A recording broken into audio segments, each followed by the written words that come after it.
نہیں کھانا، لے جاؤ اسے۔ وہ خفگی سے چہرہ موڑ گئی تو اس نوجوان ایجنٹ کے ماتھے پر بل پڑے۔ وہ سینے میں پتھر فٹ کیے پھرنے والا مرد اس چھوٹی سی لڑکی کے نخرے دیکھ کر غصے سے پاگل ہو رہا تھا۔ کیوں نہیں کھانا؟ گھراتے ہوئے پوچھا۔ میں وارن کر رہا ہوں، کھا لو ورنہ۔ وہ نہایت غصے سے بولا تو وہ خفگی چھوڑے اسے گھورنے لگی۔ اگر میں یہ سب کھا لوں گی تو چھوڑ آؤ گے مجھے واپس؟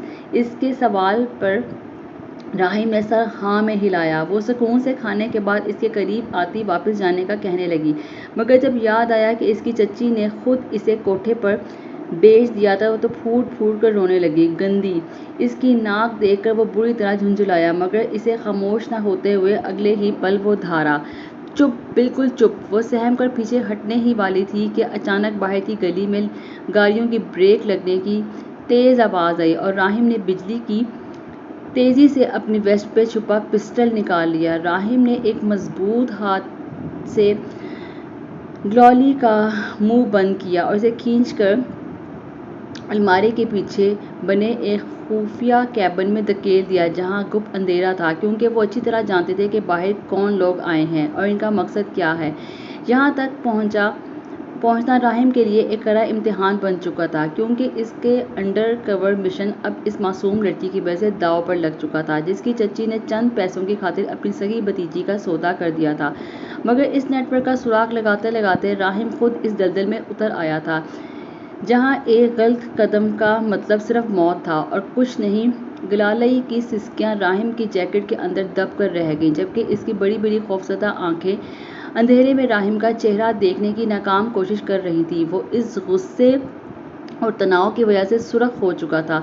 باہر سے آنے والی قدموں کی چاپ اب اس ٹوٹے پھوٹے کوارٹر کے دروازے تک پہنچ چکی تھی اور پھر ایک زوردار دھماکے کے ساتھ دروازہ نیچے گرا جس سے پورا کمرہ لرز اٹھا۔ مگر اس کے بعد بھی راحم نے اپنی پوزیشن نہیں چھوڑی، بلکہ اس کی نظریں سیدھی سامنے والے ہال پر ٹکی ہوئی تھیں جہاں 3 مسلح نقاب پوش داخل ہو چکے تھے اور ان کا ہر ایک قدم موت کا پیغام لا رہا تھا۔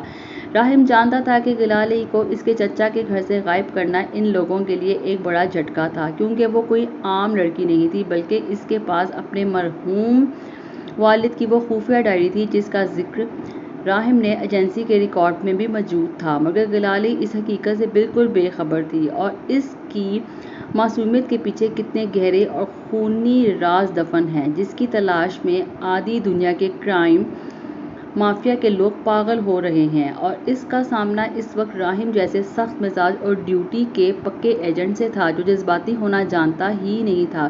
لیکن گلالئی کی بے بسی نے اس کے اندر کچھ بدل کر رکھ دیا تھا۔ کمرے کے اندر تلاشی لیتے ہوئے جب ایک نقاب پوش بالکل اس الماری کے قریب پہنچا تو راحم کے ہاتھ کا ٹریگر دبنے ہی والا تھا کہ اچانک اس شخص کا فون بج اٹھا اور اس نے دوسری طرف سے آنے والی بھاری رعبدار آواز سن کر فوراً اپنے ساتھیوں کو واپس مڑنے کا اشارہ کیا، کیونکہ اس کا باس کا حکم تھا کہ اگر لڑکی وہاں سے نہ ملی تو وقت ضائع کیے بغیر اس حویلی کا رخ کیا جائے جہاں راحم کی فیملی رہتی ہے۔ یہ سنتے ہی راحم کے پاؤں تلے سے زمین نکل گئی، کیونکہ اس کا مطلب تھا کہ مافیا کو اس کے اصل پہچان کا پتہ چل چکا تھا اور اس کی فیملی اس وقت شدید خطرے میں تھی۔ جیسے ہی وہ لوگ وہاں سے نکلے، راحم نے جھٹکے سے کیبن کا دروازہ کھولا اور گلالئی کا بازو دبوچ کر اسے باہر نکالا جو اب بھی تھر تھر کانپ رہی تھی۔ مگر راحم کے پاس اب اسے تسلی دینے کا وقت بالکل نہیں تھا۔ اس نے گلالئی کو اپنے ساتھ گاڑی میں بٹھایا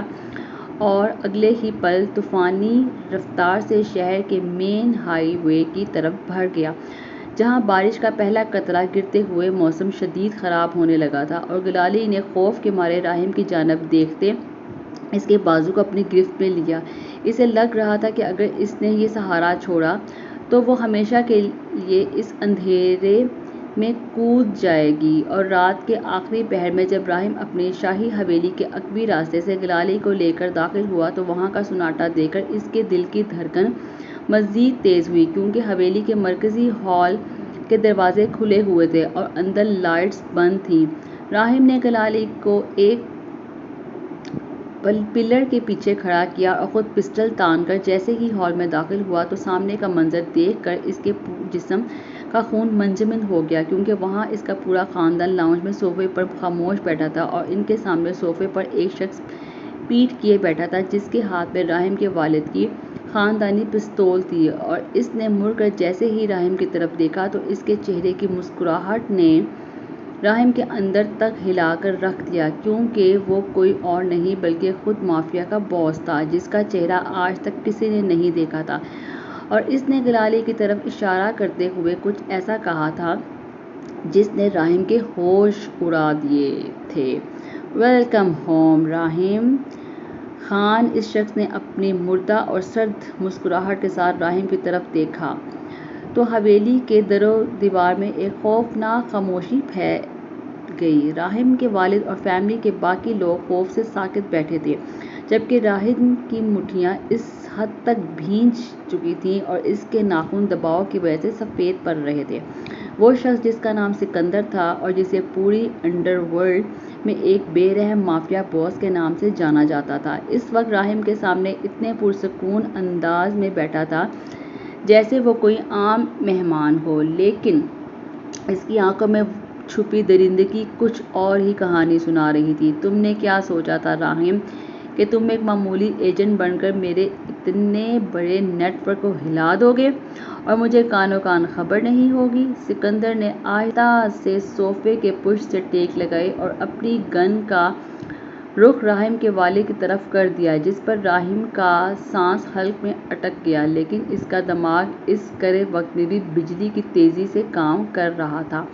وہ جانتا تھا کہ اس وقت ایک بھی غلط موڑ اس کی پوری فیملی کی موت کا سبب بن سکتا ہے، اس لیے اس نے اپنے چہرے پر کوئی خوف ظاہر نہیں ہونے دیا اور اپنی گن کا نشانہ سیدھا سکندر کے ماتھے پر ہی رکھا۔ تمہیں جو بھی حساب کتاب کرنا ہے مجھ سے کرو سکندر، میری فیملی کو ان سب سے دور رکھو۔ راہم کی آواز میں بلا کا رعب اور غصہ تھا، جس پر سکندر کھلکھلا کر ہنس پڑا، اور اس کی یہ ہنسی حویلی کی طویل راہداریوں میں گونجنے لگی۔ وہ اٹھا اور آہستہ آہستہ قدم بڑھاتا ہوا راہم کی طرف آنے لگا، جبکہ اس کے مسلح گارڈز نے راہم کو چاروں طرف سے گھیر لیا تھا۔ سکندر نے راہم کے بالکل قریب آ کر اس کے کان کے پاس جھک کر سرگوشی کی، جسے سن کر راہم کی آنکھیں پھیلیں۔ مجھے تمہاری فیملی میں کوئی انٹرسٹ نہیں ہے راہم خان، مجھے تو بس وہ لڑکی چاہیے جو تم نے اپنے ساتھ لے کر آئے ہو۔ اب تم کہو گے کون لڑکی؟ وہ لڑکی، ہاں وہی لڑکی گلالئی۔ یہ سنتے ہی پلر کے پیچھے چھپی گلالئی کے دل کی دھڑکن جیسے رک سی گئی۔ اس نے اپنے چھوٹے چھوٹے ہاتھوں سے پلر کو اور مضبوطی سے تھام لیا، کیونکہ وہ سمجھ نہیں پا رہی تھی کہ یہ خطرناک لوگ اسے کیوں ڈھونڈ رہے ہیں اور اس کا نام اس مافیا باس کو کیسے معلوم تھا۔ راہم نے چونک کر سکندر کو دیکھا تو سکندر نے ایک گہرا قہقہا لگایا۔ تم تو ایجنسی کے بڑے قابل افسر بنتے ہو کیا؟ تمہیں واقعی نہیں پتا کہ گلالئی کے باپ نے مرنے سے پہلے انٹرنیشنل مافیا کے تمام اکاؤنٹس کا ڈیٹا کس چیز میں شفٹ کیا تھا؟ اس کے طنزیہ لہجے میں راہم دھک سے رہ گیا۔ چلو میں بتا دیتا ہوں، تمہاری بھی مدد ہو جائے گی، وہ مغرور لہجے میں بولتا اس کی جانب بڑھا۔ راہم کی ساری توجہ سکندر کی جانب تھی۔ وہ ڈائری نہیں بلکہ وہ لاکٹ ہے جو اس لڑکی کے گلے میں ہر وقت موجود رہتا ہے اور جس کی چابی صرف میرے پاس ہے۔ راہم کو ایک بہت بڑا جھٹکا لگا تھا، کیونکہ ایجنسی کی رپورٹ کے مطابق وہ ایک ڈائری تھی۔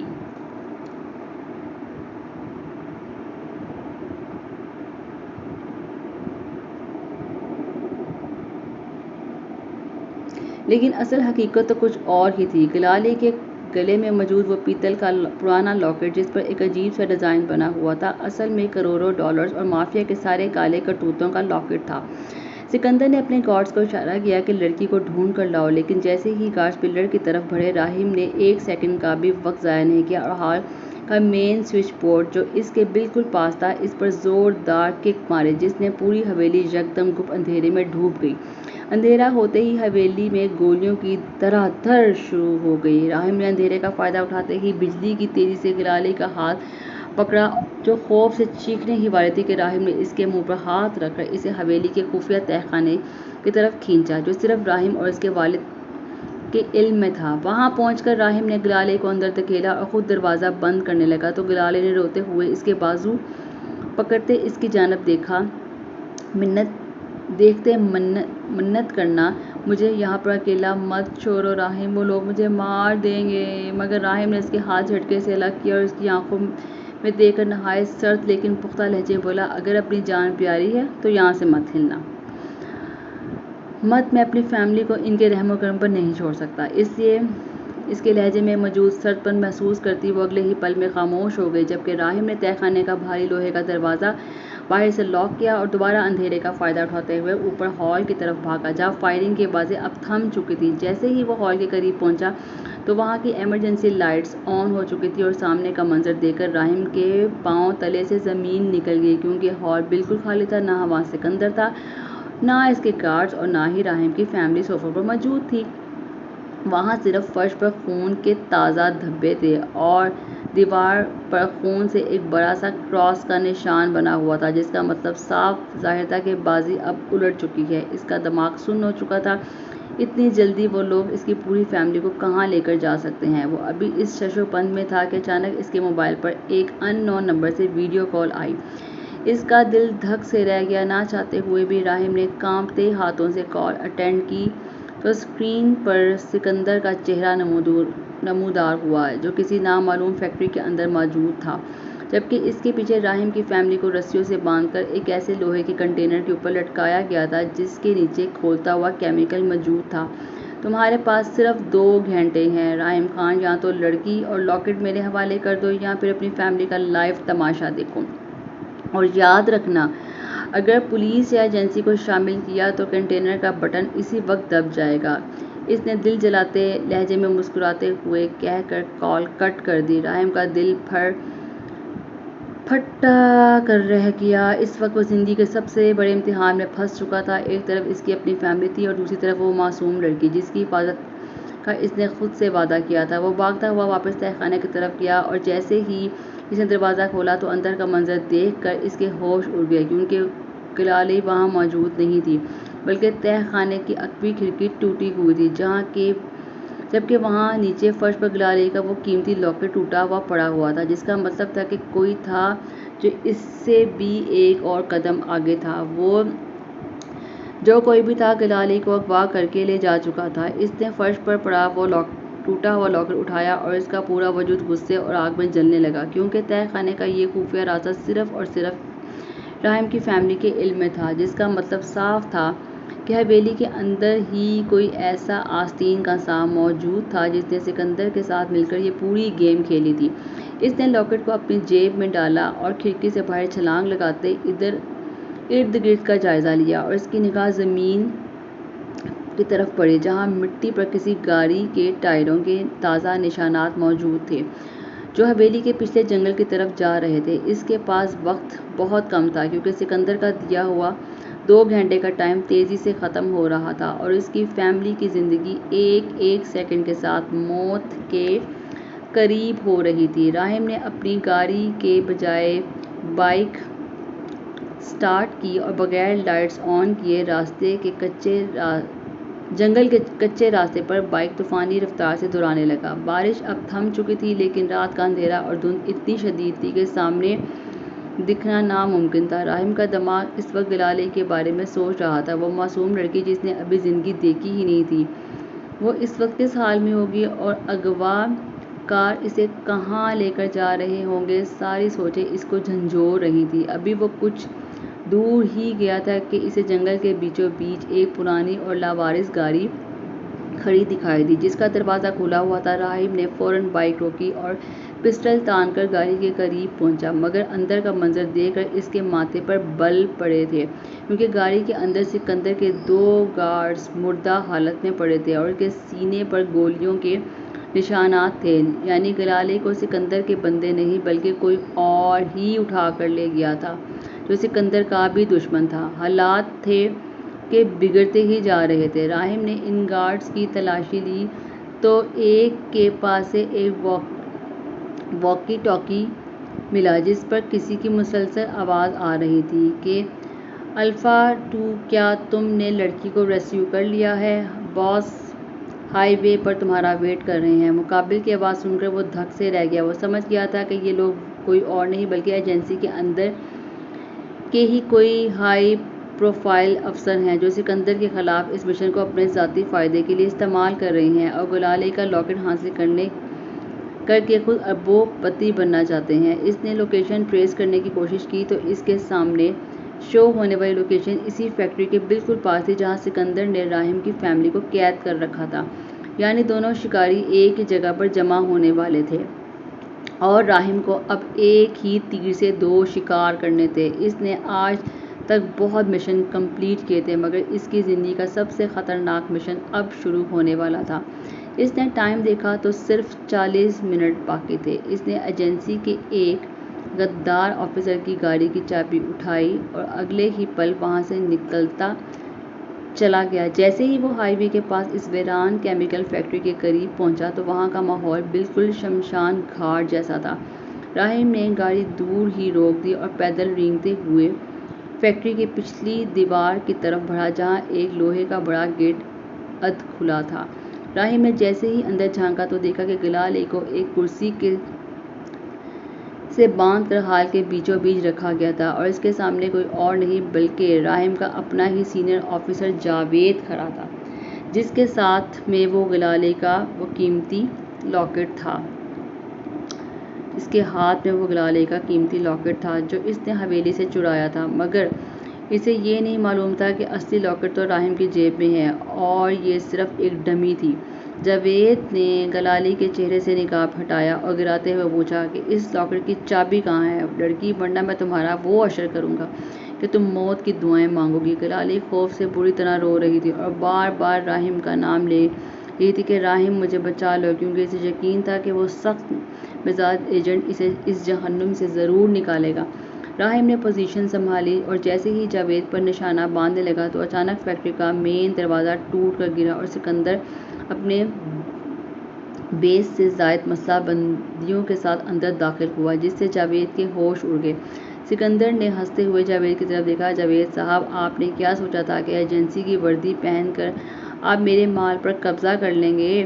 اب اس فیکٹری سے تم دونوں میں سے کوئی بھی زندہ باہر نہیں جائے گا۔ اس کا لہجہ طنزیہ تھا۔ سکندر کے بندوں نے جاوید کو وہیں گولی مار دی اور گلالئی کی کرسی سے بالکل اوپر لگے اس ہک کو ایک بٹن کے ذریعے اوپر اٹھا دیا جس کے نیچے وہی کھولتا ہوا کیمیکل کا کنٹینر تھا جہاں راہم کی پوری فیملی بھی لٹکی ہوئی تھی۔ اب راہم کے سامنے اس کی فیملی اور گلالئی دونوں موت کے منہ میں تھے۔ سکندر نے فیکٹری کی چھت کی طرف دیکھا اور اگلے ہی پل اس کے منہ سے ایک دھاڑ نما آواز نکلی۔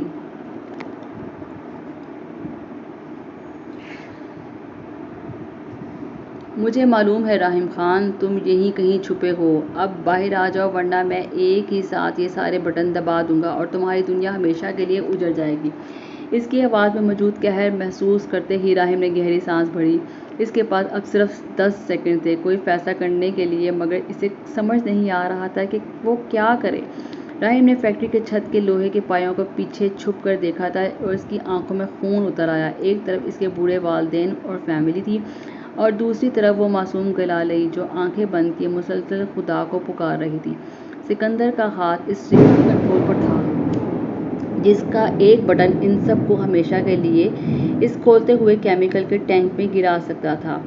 راہم جانتا تھا کہ اگر اس نے سامنے سے آ کر سرنڈر کیا تو سکندر کسی کو بھی زندہ نہیں چھوڑے گا، کیونکہ مافیا کے باس کا اصول بھی یہی تھا کہ وہ اپنے پیچھے کوئی گواہ نہیں چھوڑتا تھا۔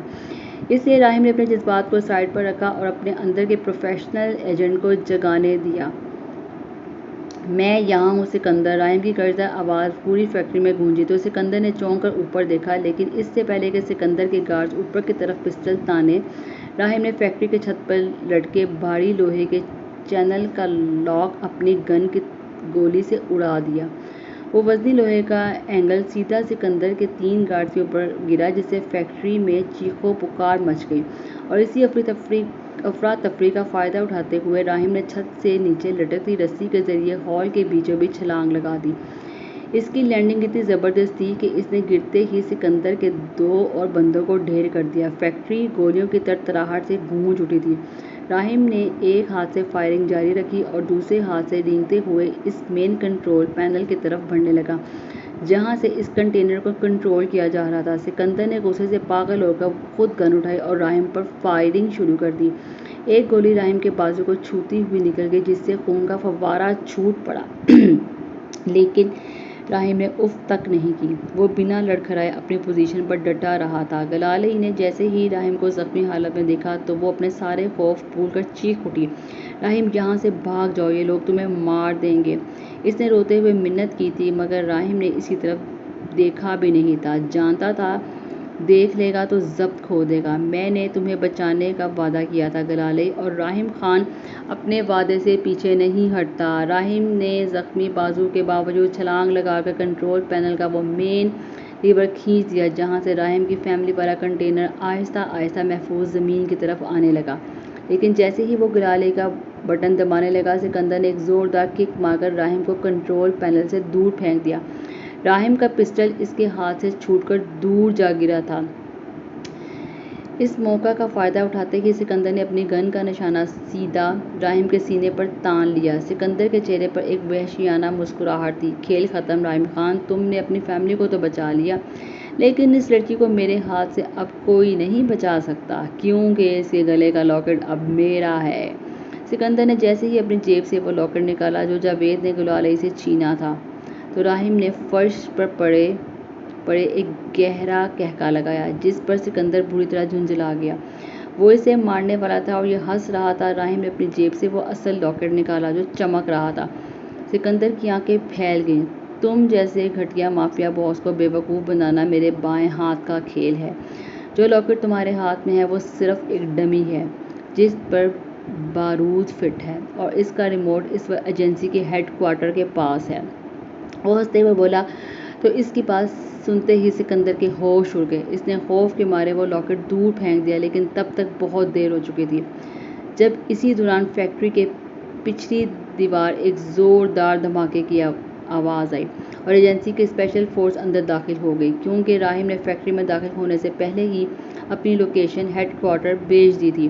فیکٹری کے اندر اب ایک نہ ختم ہونے والی جنگ شروع ہو چکی تھی۔ سکندر نے دیکھا کہ اس کی بازی پلٹ رہی ہے۔ اس نے غصے میں آ کر گلالئی کی رسی کو کاٹنے کے لیے چاقو نکال لیا تاکہ وہ نیچے کیمیکل میں گر جائے مگر اگلے ہی پل راہم نے بغیر ایک سیکنڈ ضائع کیے فرش پر پڑی ایک لوہے کی راڈ اٹھائی اور پوری طاقت سے سکندر کی طرف اچھالی جو سیدھی سکندر کے ہاتھ پر لگی جس کے باعث چاقو دور جا گرا۔ خوف سے سکندر کے ہاتھ پیر پھول گئے مگر اس نے بھاگتے ہوئے اس ریموٹ تک پہنچ کر پوری شدت سے اپنے پاؤں کے ساتھ وہ ریموٹ دبا دیا جس سے گلالئی کی کرسی تیزی سے نیچے کیمیکل کی طرف جانے لگی۔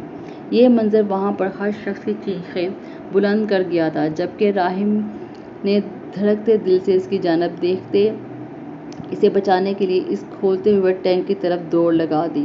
گلالئی کی کرسی تیزی سے اس کھولتے ہوئے کیمیکل کے ٹینک کی طرف نیچے جا رہی تھی اور نیچے سے اٹھنے والی زہریلی گیس اور تپش گلالئی کے چہرے کو جھلسا رہی تھی۔ راہم نے اپنے بازو کے شدید زخم اور بہتے ہوئے خون کی پرواہ کیے بغیر اس ٹینک کی لوہے کی ریلنگ کو چھلانگ لگا دی۔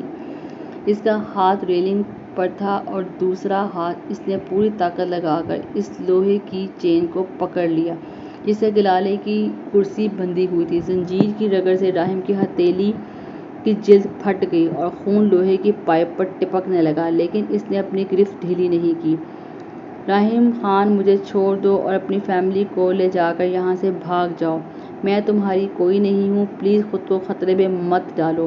گلالئی نے نیچے کھولتے ہوئے کیمیکل کو دیکھا تو اس کا دل بیٹھ گیا۔ وہ روتے ہوئے راہم سے التجا کر رہی تھی کیونکہ وہ اس جاندار اور سخت مزاج ایجنٹ کو اپنی خاطر یوں موت کے منہ میں جاتے ہوئے نہیں دیکھ سکتی تھی لیکن راہم نے اس کی بات سن کر اپنے دانتوں کو ہلاک کر کے بھینچا، چپ، بالکل چپ، میں نے ایک بار کہہ دیا نا میں تمہیں کچھ نہیں ہونے دوں گا تو بس اب خاموش رسی کو پکڑے رکھو۔ اور وہ بولا ہی تھا بلکہ گرایا تھا۔ راہم نے اپنے پورے جسم کا زور لگایا اور اس کی بھاری زنجیر سے اپنی زخمی بازو کے گرد لپیٹ کر اوپر کی طرف کھینچنا شروع کر دیا۔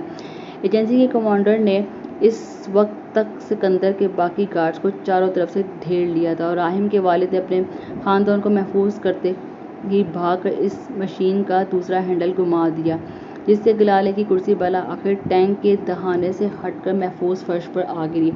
راہم نے جیسے ہی دیکھا کہ گلالی محفوظ ہو چکی ہے، اس کا بچا کچا حوصلہ بھی جواب دے گیا اور وہ نڈھال ہو کر فرش پر گر گیا۔ گلالی نے رسیوں سے آزاد ہوتے ہی راہم کی طرف دوڑتے اس کا زخم اپنا دوپٹہ باندھے اس کا خون روکنے کی کوشش کی۔ اس کی آنکھوں سے گرنے والے آنسو راہم کے چہرے پر گر رہے تھے، جس نے راہم کے اندر کے پتھر دل انسان کو پگھلا کر رکھ دیا تھا۔ لیکن کھیل ابھی ختم نہیں ہوا تھا، کیونکہ پوری افراتفری کا فائدہ اٹھا کر سکندر فیکٹری کے خفیہ چور راستے سے باہر نکلنے میں کامیاب ہو چکا تھا اور وہ اپنے ساتھ وہ ڈمی لاکٹ بھی لے گیا تھا جس کے بارے میں راہم نے جھوٹ بولا تھا کہ اس میں بارود ہے۔ راہم نے جیسے ہی دیکھا کہ سکندر غائب ہے، اس نے گلالی کا ہاتھ جھٹکا اور لڑکھڑاتے قدموں کے ساتھ اٹھ کھڑا ہوا، جبکہ اس کے والد نے اسے روکنا چاہا تھا۔ راہم تم زخمی ہو، اب آگے کا کام فورس کر لے گی۔ لیکن راہم کے سر پر اس وقت صرف ایک ہی دھن سوار تھی کہ جب تک سکندر زندہ ہے گلالی اور اس کی فیملی کبھی محفوظ نہیں رہ سکتی۔ راہم فیکٹری سے باہر نکلا تو دھند اور اندھیرا اب چھٹنے لگا تھا اور صبح کی پہلی ہلکی سی کرن افق پر نمودار ہو رہی تھی۔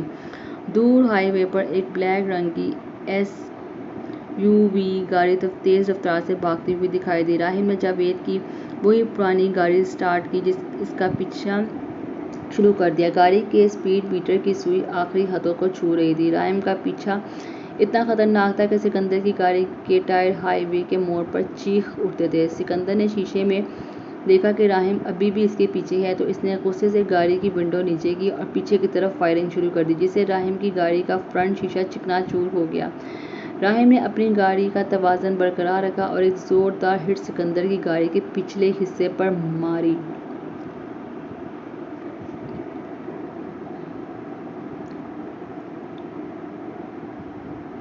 جس سے سکندر کی گاڑی سڑک پر تین چکر کھاتی ہوئی ہائی وے کے کنارے بنے ایک گہرے کھڈے کی طرف مڑ گئی اور ایک سخت درخت سے جا ٹکرائی۔ راہم نے اپنی گاڑی روکی اور گن تان کر جیسے ہی سکندر کی گاڑی کے پاس پہنچا تو اندر کا منظر دیکھ کر وہ رک گیا، کیونکہ سکندر گاڑی کے اندر بری طرح پھنس چکا تھا اور اس کا آدھا جسم گاڑی کے ملبے تلے دبا ہوا تھا، لیکن اس کے چہرے پر اب بھی وہی ماکرانہ مسکراہٹ تھی۔ اس نے راہم کو دیکھ کر وہ اصلی لاکٹ دکھایا جو اس نے فیکٹری کے فرش سے اٹھا لیا تھا اور بولا کہ تم مجھے نہیں مار سکتے راہم خان، کیونکہ اگر میں مرا تو اس کا لاکٹ کا پاس ورڈ کبھی سامنے نہیں آئے گا اور تمہاری ایجنسی کو کبھی نہیں ڈیٹا ملے گا۔ راہم نے سکندر کی بات پر سن کر اپنا گن کا رخ سیدھا کیا اور اس کے ماتھے پر کیا، لیکن اس سے پہلے کہ وہ ٹریگر دباتا سکندر نے ہنستے ہوئے اس کی جانب دیکھا۔ راہم خان، تمہیں کیا لگتا ہے گلالی کو اس کے چچا کے گھر سے کس نے نکلوایا تھا؟ وہ تمہاری اپنی ایجنسی کا چیف تھا جس نے مجھے یہ لوکیشن دی تھی، وہ کہہ کے لگا رہا تھا، جبکہ یہ سنتے ہی راہم کے پاؤں تلے زمین نکل چکی تھی، کیونکہ اس کا مطلب تھا کہ غداری کی جڑیں اتنی گہری تھی کہ وہ خود اپنی ہی ایجنسی کے سب سے بڑے افسر کے خلاف لڑ رہا تھا۔ اب وہ چیف اپنی پوری فورس کے ساتھ حویلی کی طرف بڑھ رہا تھا جہاں گلالئی موجود تھی۔ راہم کا دماغ اس سنسنی خیز انکشاف پر پوری طرح سے شل ہو چکا تھا، کیونکہ جس چیف پر وہ اندھا اعتماد کرتا تھا وہی اس پورے خونی کھیل کا ماسٹر مائنڈ تھا۔ سکندر نے راہم کے چہرے پر جھٹکے کے تاثرات دیکھے تو وہ ملبے تلے دبا ہونے کے باوجود وحشیانہ انداز میں ہنسنے لگا، لیکن راہم خان جذباتی ہو کر اپنی پوزیشن چھوڑنے والا مرد نہیں تھا۔ اس نے بنا ایک سیکنڈ ضائع کیے اپنی گن کا رخ نیچے کیا اور سکندر کے دائیں ہاتھ پر گولی مار دی، جس سے سکندر کی چیخوں سے وہ پورا سنسان ہائی وے گونج اٹھا اور اس کے ہاتھ سے وہ قیمتی لاکٹ چھوٹ کر سیدھا راہم کے ہاتھ میں آ گیا۔ تمہارا حساب اب وہ خدا کرے گا سکندر جس کی معصوم بندی کا تم نے سودا کیا تھا، رہا پاس ورڈ تو وہ میں خود ڈھونڈ لوں گا، راہم نے نہایت سرد اور کھردرے لہجے میں کہا اور سکندر کو اسی تڑپتی ہوئی حالت میں گاڑی کے ملبے تلے چھوڑ کر بجلی کی تیزی سے اپنی گاڑی کی طرف لپکا، کیونکہ اس وقت حویلی میں موجود گلالی اور اس کی اپنی پوری فیملی کی جان شدید خطرے میں تھی اور وقت ریت کی طرح ہاتھ سے پھسل رہا تھا۔ راہم نے گاڑی کی سپیڈ آخری حد تک بڑھا دی، جبکہ اس کا اپنا زخمی بازو اب شدید درد کی وجہ سے سن ہو رہا تھا، مگر اس کے سر پر صرف گلالی کو بچانے کا جنون سوار تھا، جسے وہ اب کسی قیمت نہیں کھونا چاہتا تھا۔ ادھر شاہی حویلی کے اندر کا ماحول یکدم تبدیل ہو چکا تھا۔ ایجنسی کے چیف نے اپنی بلیک گاڑیوں کے ساتھ حویلی کو چاروں طرف سے گھیر رکھا تھا اور اپنے مسلح کمانڈر کے ساتھ حویلی کے ہال میں داخل ہو چکا تھا، جہاں راہم کی والد اور فیملی کے باقی لوگ صوفے پر بیٹھے اس اچانک افداد پر پریشان تھے۔ چیف نے اپنے ماکرانہ چہرے پر ایک مصنوعی سنجیدگی سجا رکھی تھی اور اس نے راہم کے والد کے سامنے آ کر نہایت دھیمے لہجے میں کہا کہ خان صاحب، ہمیں معلوم ہوا ہے کہ راہم ایک غدار بن چکا ہے اور وہ انٹرنیشنل مافیا کے لیے کام کر رہا ہے۔ ہمیں وہ لڑکی یعنی گلالئی ہمارے حوالے کر دے، ورنہ ہمیں مجبوراً سخت قدم اٹھانا پڑے گا۔ گلالئی، جو ہال کے اوپری حصے کے ایک کمرے میں چھپی راہم کا انتظار کر رہی تھی، اس نے جیسے ہی نیچے چیف کی یہ خوفناک بات سنی تو اس کے پاؤں تلے زمین نکل گئی۔ اسے سمجھ آ گیا تھا کہ یہ لوگ راہم کا جھوٹا الزام لگا کر اسے پھنسانا چاہتے ہیں اور ان کا مقصد خود اسے اور اس کے لاکٹ کو حاصل کرنا ہے۔ گلالئی نے خوف سے کانپتے ہوئے اپنے چھوٹے چھوٹے ہاتھوں سے دروازے کو لاک کرنا چاہا، لیکن تبھی ایک دروازہ کک کے ساتھ کمرے کا دروازہ ٹوٹا اور چیف کے دو مسلح کمانڈر داخل ہو گئے۔ گلالئی نے پیچھے ہٹنے کی کوشش کی، لیکن ان لوگوں نے سختی سے اس کا بازو دبوچ لیا اور اسے گھسیٹتے ہوئے نیچے ہال کی طرف لانے لگے۔ چیف نے گلالئی کو سامنے دیکھا تو اس کی آنکھوں میں ایک کمینی چمک ابھر آئی۔ اس نے گلالئی کے گلے کی طرف دیکھا، لیکن وہاں لاکٹ موجود نہیں تھا، جس پر وہ غصے سے پاگل ہو گیا۔ اس نے گلالئی کا چہرہ دبوچ کر گراتے ہوئے پوچھا کہ وہ لاکٹ کہاں ہے، لڑکی، ورنہ میں تمہاری اس معصومیت کو ابھی ہمیشہ کے لیے ختم کر دوں گا۔ گلالئی کی آنکھوں میں آنسو سے بہہ رہے تھے، لیکن اس نے اپنی ہمت جمع کی اور چیف کے منہ پر تھوک دیا، وہ لاکٹ راہم کے پاس ہے اور وہ تم جیسے غدار کو کبھی نہیں ملے گا۔ اس کی بات اور حرکت پہ چیف کا چہرہ غصے سے سرخ ہو گیا۔ اس نے اپنی گن تان کر جیسے ہی گلالئی پر گولی چلانے کے لیے ٹریگر دبانا چاہا تو حویلی کا مین ہال کا شیشہ ایک دھماکے سے ٹوٹا۔ راہم نے گاڑی سیدھی حویلی کے ہال کا مین دروازہ اور شیشے توڑتی ہوئی اندر داخل ہو چکی تھی اور اس کی ٹکر سے چیف کے 3 کمانڈر دور جا گرے تھے۔ گاڑی رکتے ہی راہم نے زخمی حالت کے باوجود باہر چھلانگ لگائی اور دونوں ہاتھوں سے پسٹل تھامے اندھا دھند فائرنگ شروع کر دی۔ ہال کے اندر ایک بار پھر خونی جنگ چھڑ چکی تھی۔ راہم نے اپنی پوزیشن سنبھالتے ہوئے چیف کے بندوں کو ایک ایک کر کے ڈھیر کرنا شروع کر دیا اور اسی دوران وہ چیف کے بالکل سامنے آ گیا، جس نے گلالئی کی کن پٹی پر گن رکھ دی تھی۔ ایک قدم بھی آگے بڑھنا مت راہم خان، ورنہ اس لڑکی کا مغز ابھی دیوار پر ہوگا۔ چیف کی بات پہ راہم کا دل ایک پل کے لیے کانپا تھا۔ وہ جانتا تھا کہ اس کی ایک چھوٹی سی غلطی بھی گلالئی کی جان لے سکتی ہے۔ راہم کے دونوں ہاتھوں میں پسٹل تنے ہوئے تھے اور اس کی خونخوار نظریں سیدھی چیف کے مکار چہرے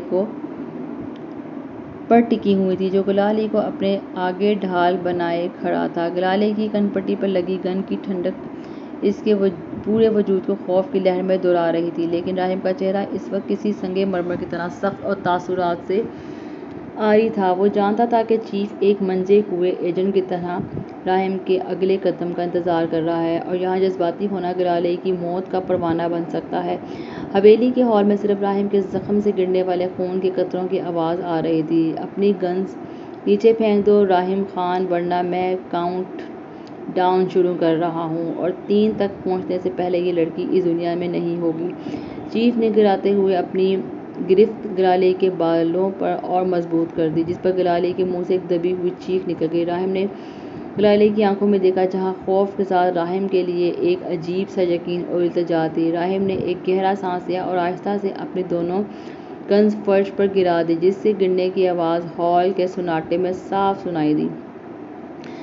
چیف نے یہ دیکھ کر ایک فاتحانہ قہقہہ لگایا، جو اس کی زندگی کی سب سے بڑی غلطی ثابت ہونے والا تھا، کیونکہ وہ راہم خان کے مائنڈ گیمز کو ابھی تک سمجھ ہی نہیں پایا تھا۔ تم نے کیا سوچا تھا راہم کہ تم اپنی ایجنسی کے چیف سے جیت جاؤ گے؟ اب لاؤ وہ اصلی لاکٹ میرے حوالے کر دو اور اپنی اس معشوقہ کی جان کی بھیک مانگو۔ چیف نے اپنے ایک باقی بچے گارڈ کو اشارہ کیا کہ وہ آگے بڑھ کر راہم سے لاکٹ چھین لے۔ جیسے ہی وہ گارڈ راہم کے قریب پہنچا، راہم کے چہرے پر ایک جاندار قاتلانہ مسکراہٹ ابھری۔ راہم نے اپنے جیکٹ کے اندر چھپا ہوا وہ وائرلیس سیٹ آن کر دیا جو سیدھا ایجنسی کے ہائی کمانڈر اور ملٹری ایجنسی کے ہیڈ کوارٹر سے لائیو کنیکٹڈ تھا، جس پر چیف کا اعتراف جرم اور سکندر کا سارا کچا پچا لائیو ریکارڈ ہو چکا تھا۔ یہ لاکر تو تمہیں نہیں ملے گا چیف صاحب، لیکن اس غداری کا کیا کرو گے جو اس وقت پوری ملٹری ایجنسی لائیو سن رہی ہے، اور حویلی کے باہر جو ہیلی کاپٹرز کی آواز آ رہی ہے وہ میرے بندوں کی نہیں بلکہ اسٹیٹ فورسز کی ہے۔ یہ سنتے ہی چیف کے چہرے کی ہوائیاں اڑ گئی۔ اس نے گھبرا کر حویلی کے ٹوٹتے ہوئے شیشوں کے باہر دیکھا جہاں واقعی ریڈ اور بلیک رنگ کی ہائی پروفائل ہیلی کاپٹرز حویلی کے لان میں لینڈ کر رہے تھے اور لاؤڈ سپیکر پر چیف کو سرنڈر کرنے کا حکم دیا گیا تھا۔ چیف کا توازن یکدم بگڑا اور اس کی گرفت گلالے پر سے تھوڑی سی ڈھیلی ہوئی۔ اسی ایک سیکنڈ کی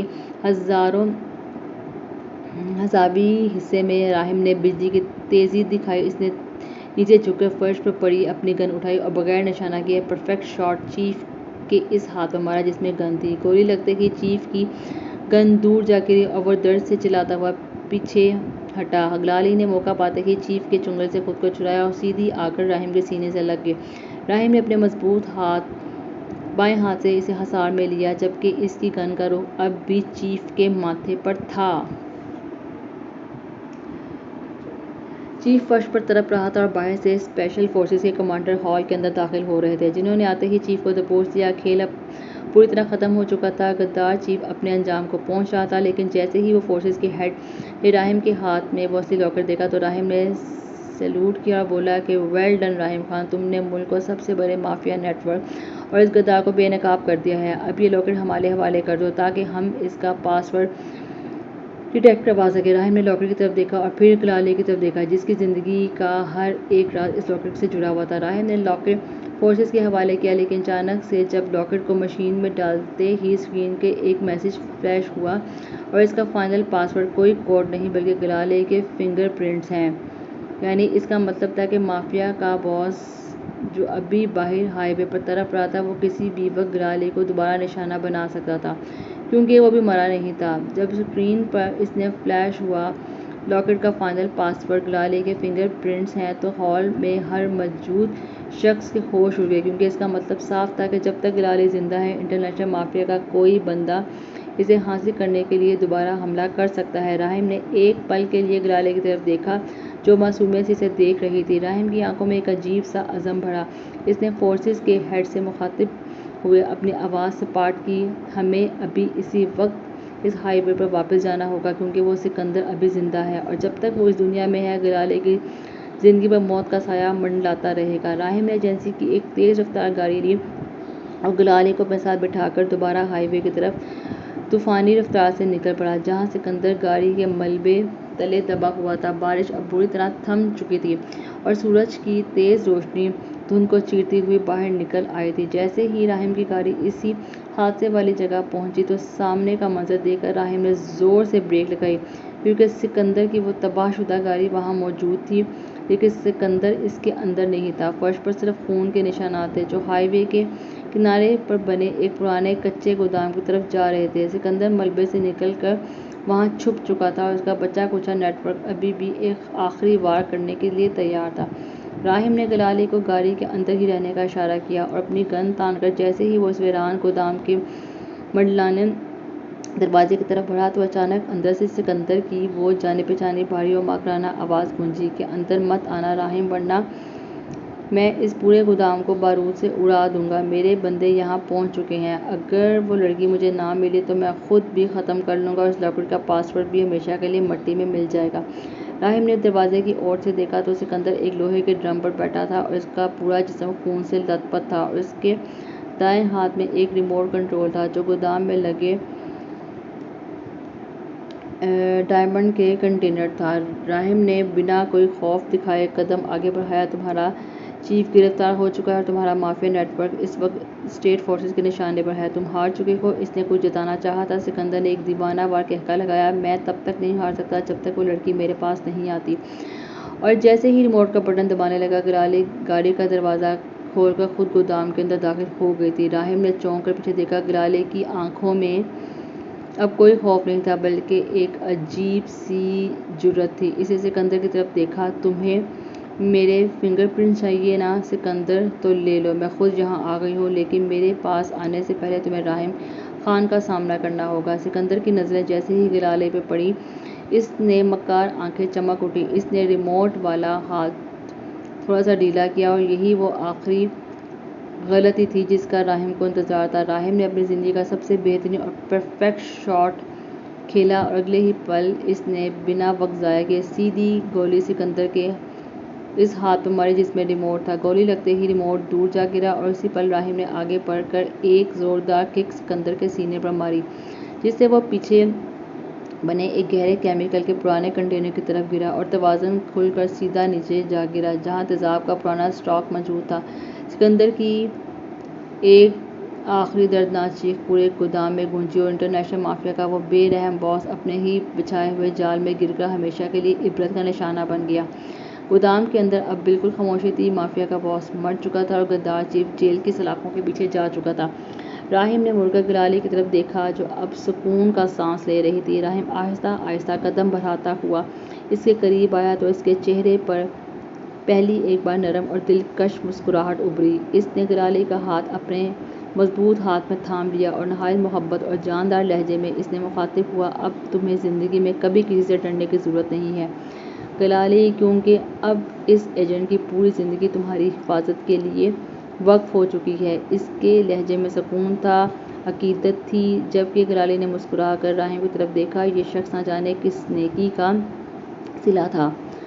کچھ سالوں کے بعد شاہی حویلی کا وسیع و عریض لاؤنج، جو کبھی گولیوں کی تڑتڑاہٹ اور مافیا کے خوف سے گونج رہا تھا، اور آج بچوں کے قہقہوں اور رونق سے مہک رہا تھا، اور اب رات کا آخری پہر نہیں بلکہ شام کو ایک بے حد حسین اور پرسکون وقت تھا جب آسمان پر شفق کے خوبصورت رنگ بکھرے ہوئے تھے۔ حویلی کے سرسبز لان میں لگے سفید گلاب کے پودوں کے پاس گلالے کھڑی تھی، اور اس کے چہرے پر اب کوئی ماضی کے اس خوف کا دور دور تک کوئی نام و نشان نہیں تھا، بلکہ اب وہاں صرف ایک شاداب اور پرسکون مسکراہٹ تھی۔ مما، بابا آ گئے۔ 5 سال کے ننھے روحان نے اپنی چھوٹی چھوٹی بازو پھیلائے حویلی کے پورچ کی طرف دھڑائی، جہاں راہم کی بلیک کلر کی گاڑی آ کر رکی تھی۔ گاڑی کا دروازہ کھلا، اور بلیک 3 پیس سوٹ میں ملبوس راہم خان باہر نکلا۔ اس کا چہرہ اب بھی وہی پروقار اور رعبدار تھا، لیکن جیسے ہی اس کی نظر اپنے بیٹے روحان پر پڑی، اس کے سخت چہرے کے سارے زاویے یکدم نرم پڑ گئے۔ اس نے جھک کر روحان کو گود میں اٹھایا اور اس کے ماتھے کو چوما۔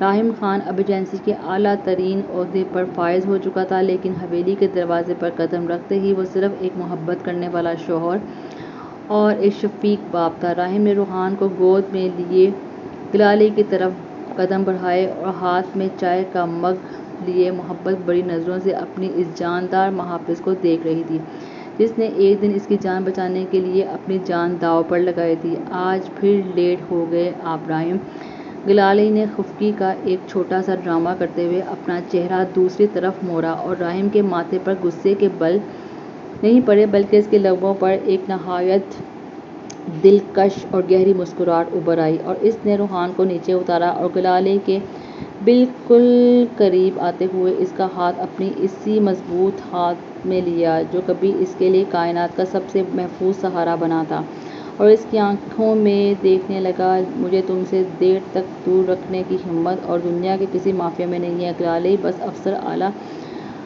کا حکم مانتے مانتے تھوڑا وقت لگ گیا۔ گلالے نے چونک کر اس کی جانب دیکھا۔ افسر اعلیٰ وہ کون ہے؟ آپ سے بڑا افسر؟ راہم نے گلالے کے چہرے پر بکھری زلفوں کو آہستہ سے اس کے کان کے پیچھے کیا، اور سرگوشی کے انداز میں اس کے قریب